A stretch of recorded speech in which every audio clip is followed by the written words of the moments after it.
El salón estaba lleno. Los monjes estaban sentados alrededor de la mesa en silencio respetuoso, como era costumbre. En la cabecera, el nuevo abad, aquel a quien ellos mismos habían pedido que los liderara, levantó el cáliz de vino para el brindis inicial de la comida.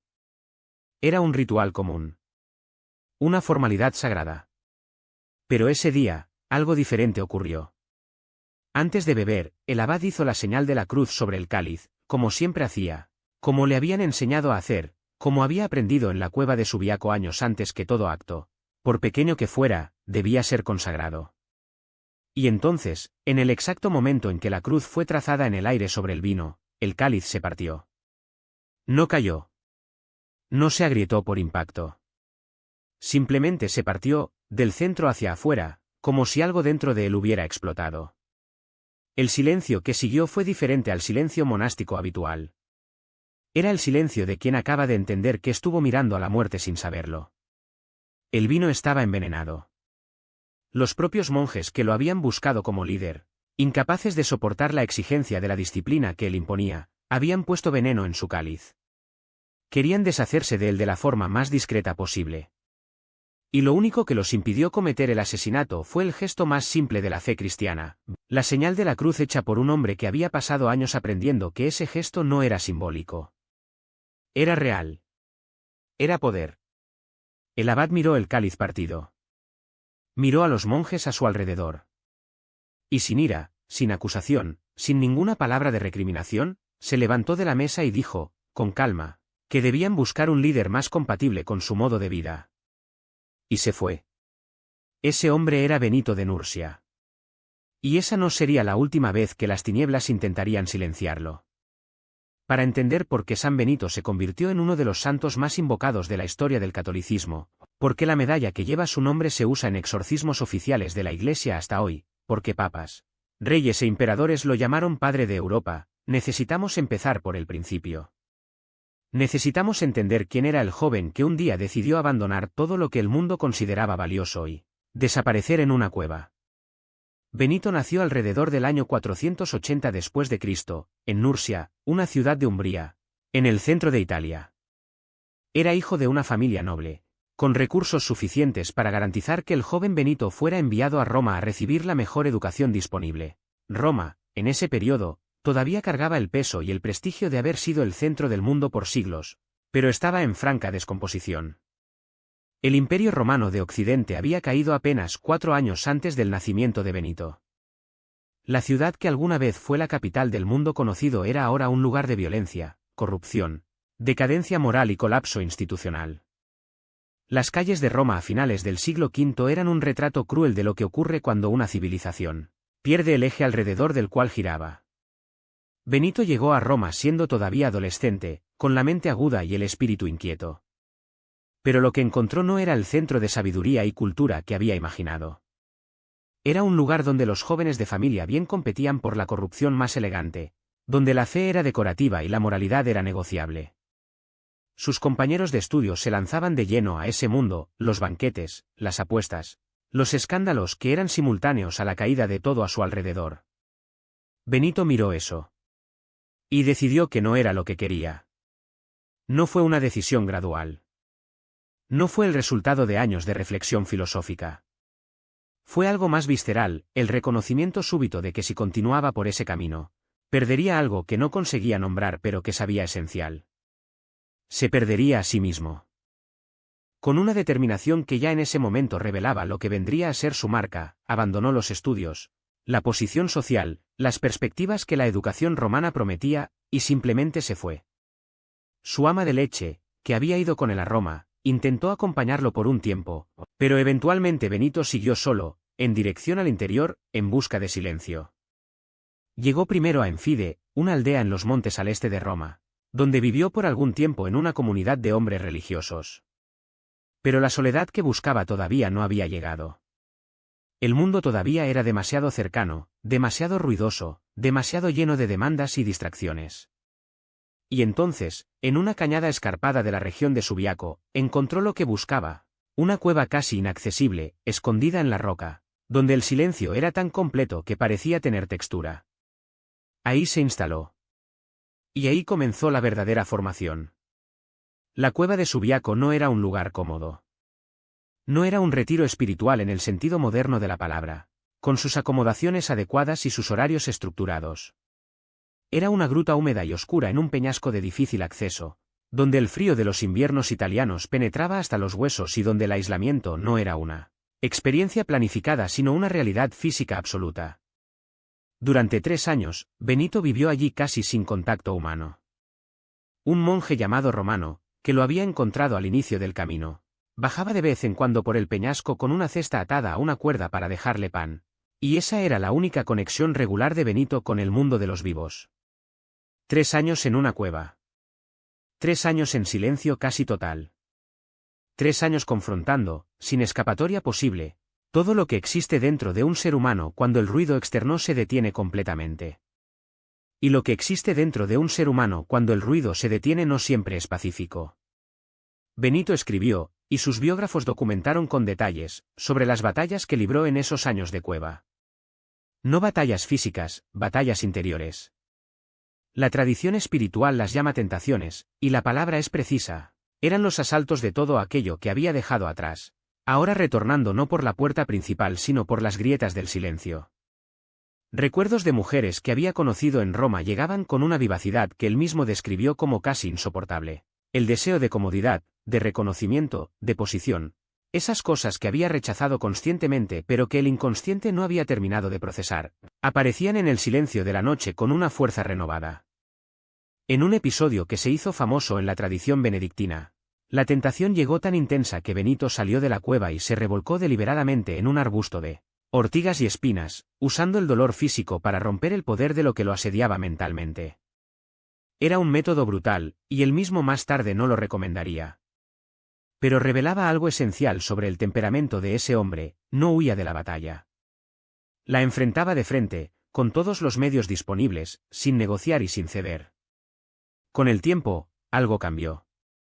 No de repente, sino gradualmente, como ocurre con todo lo que es real y duradero. El silencio dejó de ser un campo de batalla y comenzó a ser un espacio de escucha. La oración que antes era esfuerzo comenzó a ser respiro. El aislamiento que había sido privación comenzó a ser presencia. Benito estaba siendo moldeado por el mismo proceso que el hierro pasa en la forja, por la combinación de calor extremo y presión constante hasta que la forma correcta emerge. Cuando salió de la cueva 3 años después, ya no era el joven inquieto que había llegado. Era otro hombre. Más silencioso. Más firme. Con esa cualidad rara que los que lo encontrarían después describirían consistentemente con las mismas palabras: autoridad. No la autoridad que viene del cargo o del título, sino la que viene de quien pasó por el fuego y conoce el propio peso. Y fue esa autoridad la que hizo que las comunidades cercanas comenzaran a buscarlo.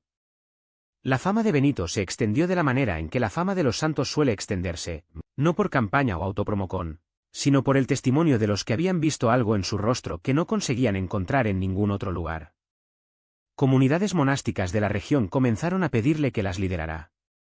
La primera aceptación fue aquella que terminó con el cáliz envenenado, monjes que deseaban un líder espiritual pero no estaban dispuestos a pagar el precio de la transformación que él exigía. Cuando el cáliz se partió y Benito se fue a continuación, sin amargura pero sin ilusiones, regresó a Subiaco y recomenzó. Esta vez, el proyecto fue diferente. Más lento. Más sólido. En lugar de asumir comunidades ya existentes con sus vicios ya establecidos, Benito comenzó a construir desde cero, no solo físicamente, sino espiritualmente. En Subiaco, fundó 12 pequeños monasterios, cada uno con 12 monjes bajo la orientación de un prior. Era una estructura deliberada, pensada, que distribuía la responsabilidad y multiplicaba la formación sin crear dependencia excesiva de una única figura central. Pero la resistencia de las tinieblas, ya sea en forma de envidia humana, ya sea en algo que las fuentes describen con lenguaje más directo, no se detuvo. Un sacerdote llamado Florencio, movido por celos de la influencia creciente de Benito en la región, intentó primero difamarlo. Cuando eso no funcionó, envió 7 mujeres a danzar alrededor del monasterio, un intento deliberado de corromper la atmósfera espiritual del lugar y la moral de los jóvenes monjes. Cuando eso también falló, Florencio envió un pan envenenado como regalo. Benito, según los relatos, fue avisado milagrosamente y mandó a un cuervo, que se había convertido en su compañero en la cueva, a llevar el pan lejos antes de que alguien lo consumiera. Estos episodios, documentados por el Papa Gregorio Magno en el siglo VI basándose en testimonios directos de discípulos de Benito, revelan algo que va más allá de lo maravilloso. Revelan la naturaleza de la guerra que Benito estaba librando.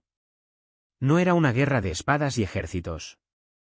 Era una guerra librada en el plano en que toda guerra espiritual se libra, en el campo de la intención.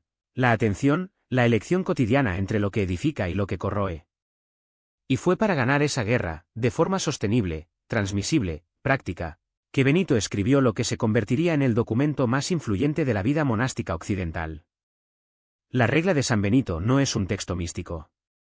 No es una obra de teología especulativa. Es un manual de vida, directo, preciso, sorprendentemente humano, escrito por alguien que había pasado décadas observando lo que ocurre cuando seres humanos intentan vivir juntos en busca de algo más grande que ellos mismos. Comienza con una palabra que lo define todo: ausculta, escucha. Antes de cualquier precepto, antes de cualquier regla, antes de cualquier obligación, la regla de San Benito comienza pidiendo atención. Una invitación. Una postura. El reconocimiento de que todo comienza por oír, y que quien no ha aprendido a escuchar no ha aprendido todavía la cosa más fundamental de la vida espiritual. El corazón de la regla puede resumirse en dos palabras que Benito nunca escribió juntas de esa forma pero que se convirtieron en el emblema de todo lo que construyó: ora et labora, reza y trabaja. Oración y trabajo, no como opuestos que se alternan, sino como dos aspectos del mismo acto de consagración. La oración que no se encarna en el trabajo es ilusión. El trabajo que no está enraizado en la oración es esclavitud. La regla proponía una síntesis, una vida en que cada momento del día, del amanecer a la noche, estuviera estructurado de manera que lo sagrado y lo ordinario se interpenetraran completamente. El día monástico benedictino se dividía en tres grandes actividades: el oficio divino, la oración litúrgica cantada en momentos fijos del día y de la noche, que Benito llamaba Opus Dei, la obra de Dios, considerada la actividad más importante de todas, el trabajo manual, que incluía agricultura, artesanía, copia de manuscritos, construcción, el trabajo concreto que sostenía a la comunidad e impedía la ociosidad que Benito consideraba enemiga del alma, y la lectura sagrada, la lectio divina. La lectura meditativa y lenta de las Escrituras y de los padres de la Iglesia. Ese equilibrio no era solo espiritualmente saludable. Era civilizacionalmente transformador. En los siglos que siguieron a la caída de Roma, mientras Europa se sumergía en lo que los historiadores llamarían siglos de oscuridad, no porque hubiera ausencia de cultura, sino porque las estructuras que organizaban y transmitían la cultura habían colapsado, los monasterios benedictinos se convirtieron en los únicos lugares donde el conocimiento era sistemáticamente preservado y transmitido. Los monjes de Benito copiaban manuscritos a mano, salvando del olvido textos filosóficos, médicos, jurídicos y teológicos que de otra forma habrían desaparecido para siempre. Desarrollaron técnicas agrícolas que alimentaron regiones enteras. Crearon hospitales, escuelas, bibliotecas. Drenaron pantanos, desbrozaron bosques, construyeron puentes. El Papa Pablo VI, en 1964, proclamó a San Benito patrono de Europa. No fue una decisión arbitraria o meramente simbólica. Fue el reconocimiento formal de algo que los historiadores seculares, independientemente de cualquier posición religiosa, confirman: que la civilización europea que conocemos, con sus universidades, sus hospitales, su derecho, su música, su arquitectura, su noción de tiempo estructurado y trabajo dignificado, fue en gran medida construida sobre el cimiento que los monasterios benedictinos extendieron por todo el continente durante los siglos que siguieron a la muerte de Benito. Reza y trabaja. Dos verbos. Una civilización. Hay un momento en este punto en que necesito pedirte que prestes especial atención a lo que viene a continuación. Porque estoy a punto de hablarte de algo que es al mismo tiempo históricamente documentado y espiritualmente poderoso, y que la mayoría de las personas que usa la medalla de San Benito todos los días nunca se detuvo a entender de verdad. Pero antes de eso, necesito contarte sobre una oración. Una oración de 4 versos que San Benito usaba para sellar las puertas de sus monasterios contra cualquier influencia negativa. Una oración que está grabada en la propia medalla, en forma de código, un código que permaneció oculto por siglos hasta ser descifrado. Revelaré esa oración y su significado completo al final de este vídeo. Quédate hasta allí. Porque lo que está grabado en esa medalla que quizás llevas en el bolsillo es mucho más poderoso de lo que parece. Y hablando de eso, si estás aquí, si la historia de San Benito está tocando algo dentro de ti, deja aquí en los comentarios ahora: San Benito, protégeme. 3 palabras. Es una invocación. Es un gesto. Y quizás es más de lo que imaginas. La medalla de San Benito es uno de los sacramentales más antiguos y complejos de la Iglesia Católica. Su origen se remonta al siglo XI, cuando monjes del monasterio de Metten, en Baviera, descubrieron una pintura antigua que representaba a San Benito rodeado de cruces con inscripciones que nadie en ese momento podía descifrar completamente. La investigación reveló que esas inscripciones eran anteriores a la propia pintura, que habían sido transmitidas por generaciones de monjes como fórmulas de protección espiritual, cuyo sentido pleno se había perdido en el tiempo. Solo en 1415, durante un proceso inquisitorial relacionado con prácticas de brujería en la región, el significado de las inscripciones fue finalmente documentado de forma sistemática. Y lo que estaba grabado en esa medalla, distribuida en su forma actual principalmente a partir del siglo XVII y definitivamente aprobada por la Iglesia en 1880 por el Papa León XIII, es una de las formas de guerra espiritual más directamente formuladas que existen en la tradición católica. La cara principal de la medalla lleva la imagen de San Benito. En la mano derecha, sostiene la regla, el documento que fue la base de todo lo que construyó. En la mano izquierda, sostiene una cruz. A su lado, sobre un pedestal, está el cáliz de veneno roto, y sobre el cáliz, un cuervo, las dos señales de los episodios de intento de asesinato que marcaron su vida. Alrededor de la imagen central hay una inscripción en latín: Eiusino vitu nostro praesentiam uniamur, que seamos protegidos por su presencia en nuestra muerte. Una invocación directa de la intercesión de Benito en el momento más vulnerable de la existencia humana. Pero es en el reverso de la medalla donde se encuentra el corazón de su poder simbólico y espiritual. En el centro del reverso hay una gran cruz. En los 4 espacios formados por los brazos de la cruz están las iniciales CSPB, Crux Sancti Patris Benedicti, la cruz del Santo Padre Benito. A lo largo de los brazos vertical y horizontal de la cruz están las letras CSSML y NDSMD, que forman la frase Crux Sacra sit mihi lux, non draco sit mihi dux, que la Santa Cruz sea mi luz, que el dragón no sea mi guía.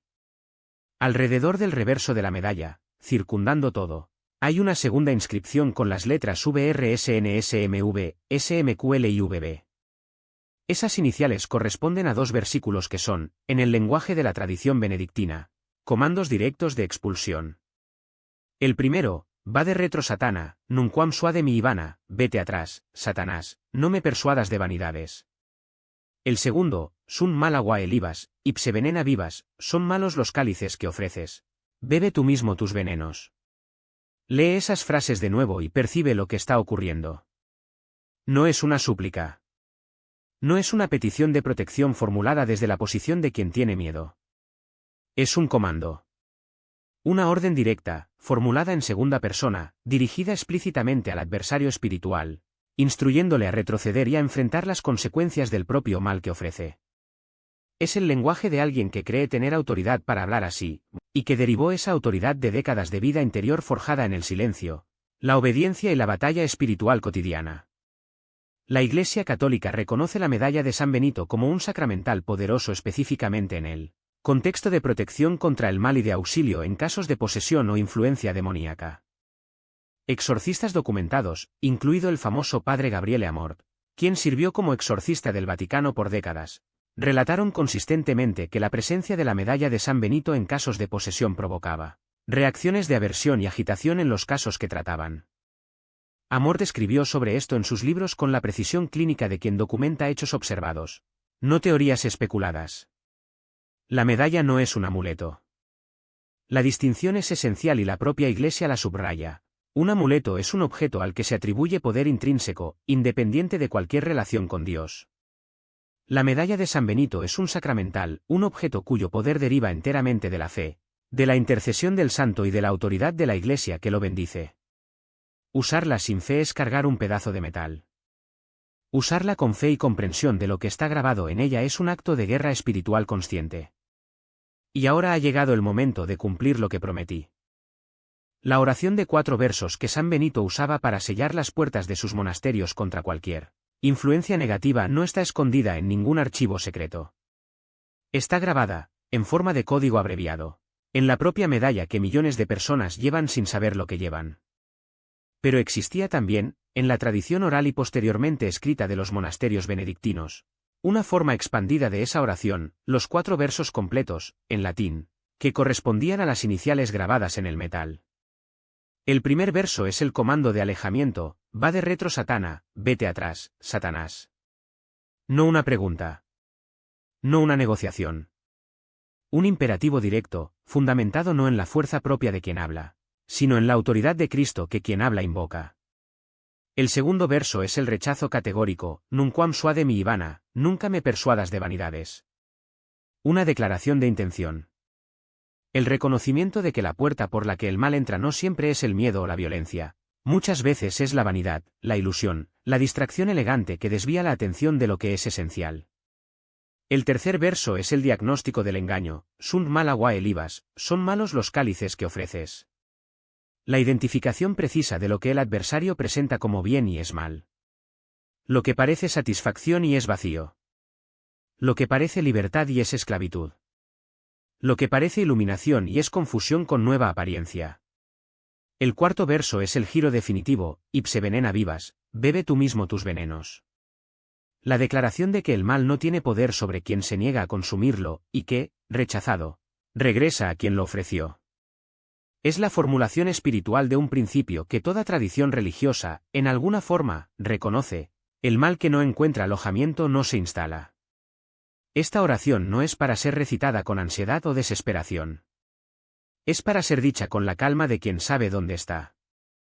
Con la firmeza de quien construyó, como Benito construyó, una vida interior suficientemente sólida para no ser movida por lo que viene de afuera. Es para ser dicha de pie, no de rodillas frente al miedo, sino de rodillas ante Dios, que es diferente. Benito murió alrededor del año 547 después de Cristo, en Monte Cassino, el monasterio que había fundado años antes en la cima de una montaña en el sur del Lacio, sobre las ruinas de un antiguo templo pagano a Apolo. Las fuentes históricas describen que murió de pie, sostenido por los hermanos, recibiendo la Eucaristía con los brazos levantados en oración. Una muerte que reflejaba la vida, vertical, orientada hacia arriba, sin concesiones hasta el final. Pero la historia de Monte Cassino no terminó con la muerte de su fundador. En realidad, apenas había comenzado. En el año 577, apenas 30 años después de la muerte de Benito, los lombardos, un pueblo germánico que invadió Italia por primera vez en 568, destruyeron Monte Cassino completamente. Los monjes huyeron a Roma, llevando consigo la regla y los pocos manuscritos que pudieron salvar. El monasterio fue reducido a ruinas. Pero Monte Cassino fue reconstruido. En el siglo IX, los sarracenos, fuerzas musulmanas que en ese periodo dominaban gran parte del Mediterráneo, atacaron el monasterio nuevamente y lo destruyeron por segunda vez. Los monjes huyeron de nuevo. Algunos fueron asesinados. El lugar quedó abandonado por décadas. Pero Monte Cassino fue reconstruido. En el siglo XI, un terremoto devastó las estructuras que habían sido erigidas en la segunda reconstrucción.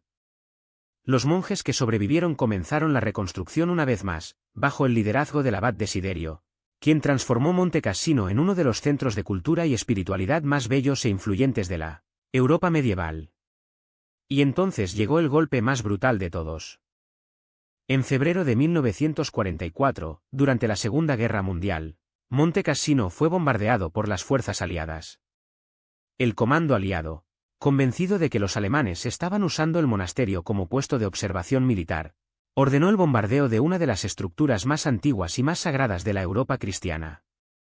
Cientos de bombas cayeron sobre el monasterio.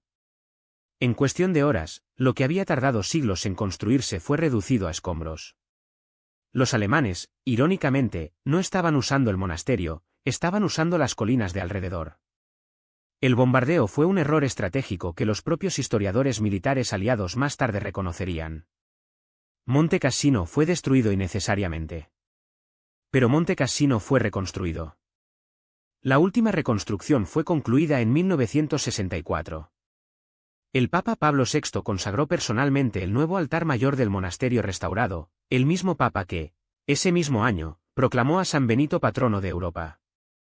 Y Monte Cassino está allí hoy, exactamente en la cima de la misma montaña donde Benito llegó con sus monjes 14 siglos antes, recibiendo peregrinos de todo el mundo que suben hasta él en busca de algo que el mundo moderno no ha encontrado. Forma más eficiente de proporcionar silencio, orientación, profundidad.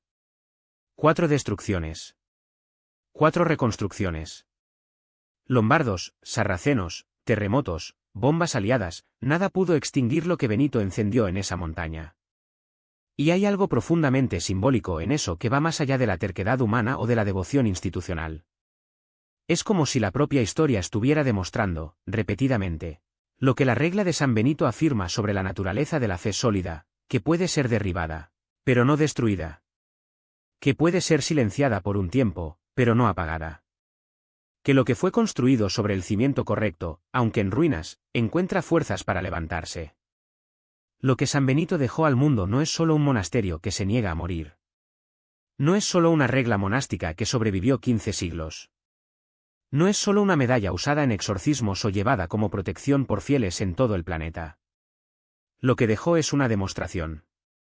Una prueba viva de que es posible, en medio del caos y la decadencia y la violencia y la confusión, construir algo que dure. Que es posible hacerlo con los materiales más simples: silencio, oración, trabajo, obediencia, humildad y la decisión diaria de no ceder a lo que es fácil en detrimento de lo que es verdadero. El joven que huyó de Roma a una cueva sabía algo que aquella Roma decadente había olvidado: que una civilización no está hecha de edificios o leyes o ejércitos. Está hecha de personas interiormente ordenadas. Personas que saben lo que quieren y lo que rechazan. Personas que han construido dentro de sí mismas un orden suficientemente sólido para resistir el caos externo, no porque ignoren el caos, sino porque tienen un centro que el caos no puede alcanzar. El cáliz de veneno se parte cuando la cruz se traza sobre él. No porque la cruz sea una fórmula mágica, sino porque el hombre que traza esa cruz vivió de una manera que hizo real el gesto, que llenó ese símbolo de décadas de lucha genuina, de batalla interior honesta, de elecciones diarias hechas en dirección al bien cuando el mal era la opción más conveniente. Ese es el escudo de San Benito. No es un objeto. Es una vida. Es la vida vivida de adentro hacia afuera, construida sobre un cimiento que ningún lombardo, ningún sarraceno, ningún terremoto, ninguna bomba, y ninguna forma de tinieblas, ha podido jamás destruir completamente. Va de retro. Vete atrás. Porque hay algo aquí que no puedes tocar.